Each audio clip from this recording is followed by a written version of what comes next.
Hello दोस्तों, कैसे हैं आप सब। आज की हमारी कहानी है ननद की बहस।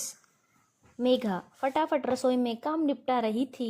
मम्मी जी और पापा जी के लिए खाना बना चुकी थी। बस अब रसोई की सफाई करने में लगी हुई थी।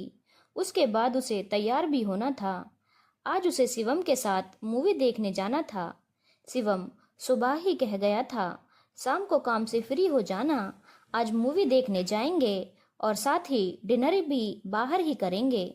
बस हम दोनों और कोई नहीं। इसीलिए फटाफट रसोई से फ्री हो रही थी। मन में उमंग थी कि आज पति के साथ अकेले मूवी देखने जाऊंगी और डिनर भी बाहर करूंगी। लेकिन साथ ही साथ एक डर भी था, कहीं लास्ट मोमेंट पर सासू माँ मना न कर दें। वह कई बार पहले भी ऐसा कर चुकी थी और इसमें सबसे बड़ा योगदान ननद शोभा का होता था। कहने को तो ननद महज 25 साल की थी, लेकिन बड़े बुजुर्गों जैसी बातें करती थी और भाई भाभी के लिए नए नए नियम निकाल कर लाती थी।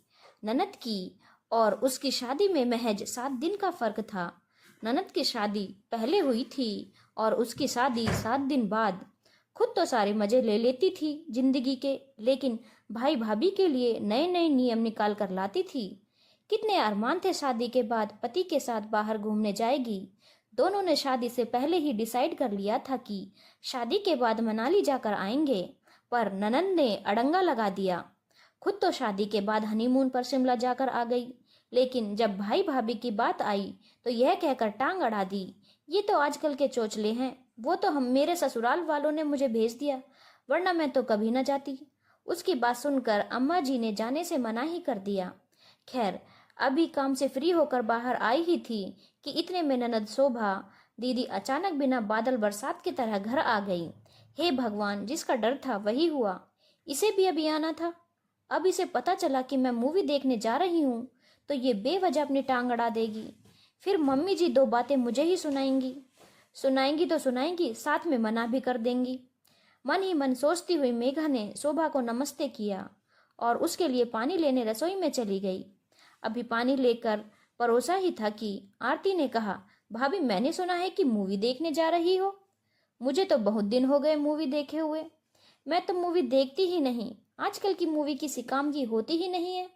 बेवजह की मार धाड़, घर फोड़ने के किस्से, इसके अलावा होता क्या है। वैसे कौन सी मूवी देखने जा रही हो। दीदी मुझे नहीं पता कौन सी मूवी देखने जाएंगे, इन्होंने ही टिकट बुक कराया है, मेघा ने कहा और अंदर जाने लगी। अरे ऐसे कैसे आपको पता नहीं, आपने भी तो कुछ सलाह दी होगी। और मम्मी बता रही थी कि उसके बाद आप डिनर भी बाहर करके आओगे। भाई बाहर का खाना आजकल हेल्दी नहीं होता। हमारे पड़ोस में जो वर्मा जी रहते हैं ना, उनकी बेटी बाहर खाना खाकर आई थी, 2 दिन तक पेट पकड़कर बिस्तर पर पड़ी रही। ये होटल वाले भी स्वच्छता का कोई ध्यान नहीं रखते। मेघा बिना कोई जवाब दिए अंदर जाने लगी तो शोभा बोली, अरे भाभी अपनी घर गृहस्थी संभालो, क्या रखा है इन सब चीजों में। सब घर के बजट बिगाड़ने के तरीके हैं और कुछ नहीं। जी जी मैं इस बात पर जरूर सोचूंगी, पर फिलहाल तो मुझे जाना है। अब तो इन्होंने कह दिया तो मैं मना नहीं कर सकती, आखिर पति की इच्छा भी सर्वोपरि होती है। मेघा भी बात बनाते हुए बोली, बहू पति को मनाना तो तुम्हारे ऊपर निर्भर करता है, उसका बहाना मत ही बना। और वैसे भी शोभा सही तो कह रही है, बाहर का खाना शुद्ध नहीं होता और एक बहू को अपने घर गृहस्थी संभालनी चाहिए, ना कि घर के बजट को बिगाड़कर बाहर घूमने फिरने में बेवजह खर्चा करना। लो हो गई ये भी शुरू। हे भगवान कहीं इनकार ना कर दे, मेघा मन ही मन सोचते हुए बोली। पर मम्मी जी कुछ चीजें अपनी खुशी के लिए भी तो की जाती हैं। जैसे दीदी को बाहर घूमना फिरना पसंद नहीं, लेकिन ससुराल वालों के कहने पर हनीमून तक जाकर आ गई। जीजा जी को वीकेंड पर बाहर घूमना फिरना पसंद है। जी जी उनका मन रखने के लिए उनके साथ जाती हैं, बाहर का खाना भी खा कर आती हैं। आखिर जीजा जी की खुशी के लिए इन्होंने वो सब काम किए हैं ही है ना, तो ये सब मैं भी कर रही हूँ तो क्या हर्ज है। भाभी कहाँ आप मेरी बराबरी कर रही हो, जो मेरे ससुराल में होता है जरूरी तो नहीं कि वो आप भी करो, और एक आदर्श बहू वही होती है। सौभाग्य के बोलते ही मेघा उसके बात काटते हुए बोली, दीदी मुझे आदर्श बहू बनने का शौक नहीं, और दीदी जो आपके ससुराल में होता है जरूरी तो नहीं कि हमारे घर में भी वही हो।